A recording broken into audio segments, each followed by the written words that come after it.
folks, it's Jeff here. Just a quick reminder, if you're loving Disney Coast to Coast, there are a couple of easy ways that you can support the show. We'd love it if you could rate and review us on iTunes, or wherever you listen to the show. This is a simple way to help other Disney fans find us. Also, go ahead and share your favorite episodes on social media and be sure to tag us.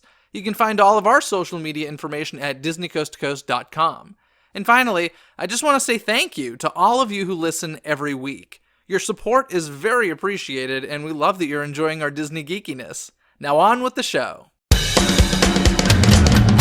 Are you craving a trip on Space Mountain? Well, we've got the next best thing. Welcome to Disney Coast to Coast.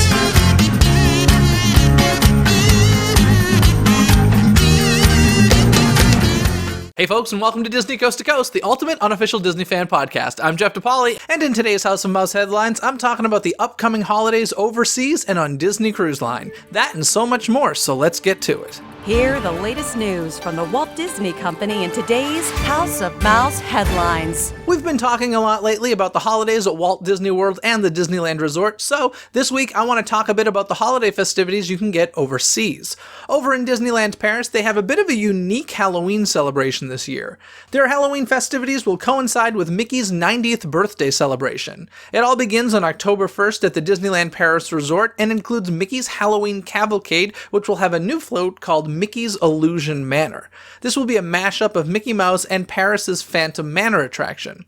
Now, Phantom Manor is personally my favorite Haunted Mansion, and one of my favorite things about it is the musical score, so I hope that the music becomes part of the parade. Returning will be the castle stage show called It's Good to Be Bad with Disney Villains. In it, Donald crashes the party dressed as Maleficent, so a little bit of adorable points right there. In addition to this, there will be more characters to meet than in previous years, and of course, Main Street and Frontierland will be decked out in seasonal decorations. Halloween begins on October 1st and ends on November 4th at Disneyland Paris. Over at Hong Kong Disneyland, things get a bit darker than in other parks. The Fantasy Gardens are taken over by the Disney villains in their own night out. But the biggest deviation from the not-so-scary Disney mentality would have to be the haunted house Maze of Madness, The Nightmare Experiment, which features the dark side of Disney's stories. This is definitely something that I want to check out someday. At Shanghai Disneyland, they throw Disney's Halloween extravaganza. One of the more unique things they have in Shanghai is meet and greets with ghost pirates from the Pirates of the Caribbean movies. This makes total sense considering the fact that one of their biggest e-ticket attractions is their Pirates of the Caribbean based on the films. They also have a villains cavalcade as part of the celebration. Celebrate Halloween on the high seas with Disney Cruise Line. All of the ships have their own version of the mysterious pumpkin tree, plus there's costume contests, ghost stories, and Nightmare Before Christmas singing and screaming aboard. And finally, over at Tokyo Disneyland, like Disneyland Park in California, they get the Haunted Mansion Nightmare Before Christmas overlay Haunted Mansion Holiday. They also get a Halloween parade called Halloween Poppin' Live, and over at Tokyo DisneySea, the entire park is overtaken by Disney villains. Perhaps this is the closest we'll ever get to that Disney villains park that so many keep asking for. On Mediterranean Harbor in Tokyo DisneySea, they put on a show called Villains World featuring Captain Hook, Ursula, Hades, Maleficent, and others on floats in the water. There's also another stage show called Villains Halloween Party. Of course, once Halloween ends at a Disney park, Christmas begins. Staying at Tokyo Disneyland Resort for a moment, the park is currently celebrating its 35th anniversary, and because of that, they created Celebration Street on Main Street. Here they have a nighttime show featuring projections and lights, but this will be getting an update for Christmas time. Another new addition for Christmas is a show called It's Christmas Time over at Tokyo DisneySea.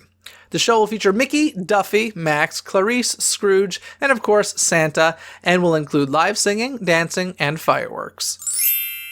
Now let's head back on a Disney cruise to talk about some of their other upcoming holiday festivities. One of the things that I love is that Disney Cruise Line doesn't forget about that little holiday between Halloween and Christmas called Thanksgiving. On Thanksgiving Day, they have a giant feast, as well as visits from Mickey and Minnie dressed in Thanksgiving wardrobe. And for a lot of people, Thanksgiving means football, so they'll be broadcasting the big Turkey Day games on giant LED screens near the swimming pool.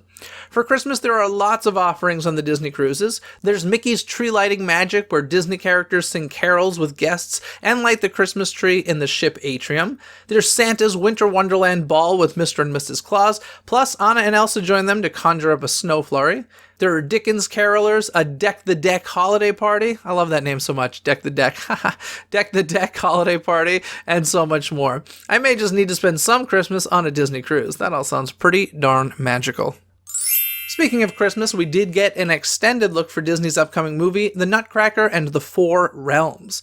To be honest, I can't tell whether or not this movie will be my cup of tea, but the visuals of this film are breathtaking, and it looks like really cozy and warm, which gets you in the cool Christmas spirit. It seems like it will definitely feature music from the original Nutcracker, which is a really good thing because that seems to be my favorite part of the Nutcracker, much more so than the story. I'll include a link of this in the episode notes, so check out the trailer for yourself and see what you think. The movie is due in theaters this November 2nd.